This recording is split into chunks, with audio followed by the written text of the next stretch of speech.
TTADC নির্বাচনকে কেন্দ্র করে উত্তপ্ত হয়ে উঠেছে ধলাই জেলার কমলপুর মহকুমা। এই ঘটনার পর রাজ্যের নিরাপত্তা ব্যবস্থা নিয়ে সাধারণ মানুষের মধ্যে তীব্র ক্ষোভের সৃষ্টি হয়েছে। জনগণের একাংশের অভিযোগ, ত্রিপুরা পুলিশ প্রধানের কেন্দ্রীয় নিরাপত্তা বাহিনীকে রাজ্য থেকে সরিয়ে দেওয়ার পর রাজ্য পুলিশ রাজনৈতিক সংঘর্ষ রুখতে কার্যত ব্যর্থ হচ্ছে।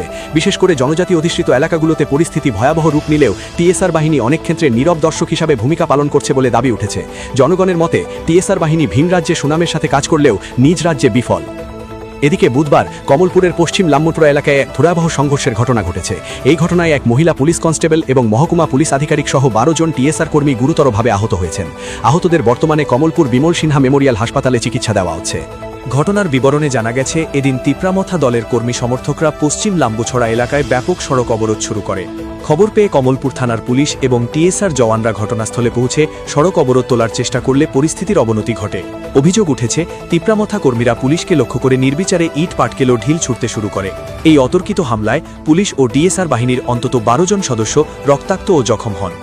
বর্তমানে লাম্বুছড়া এলাকায় ব্যাপক উত্তেজনা বিরাজ করছে। পরিস্থিতি নিয়ন্ত্রণে আনতে সেখানে বিশাল পুলিশ বাহিনী ও অতিরিক্ত টিএসআর জওয়ান মোতায়েন করা হয়েছে।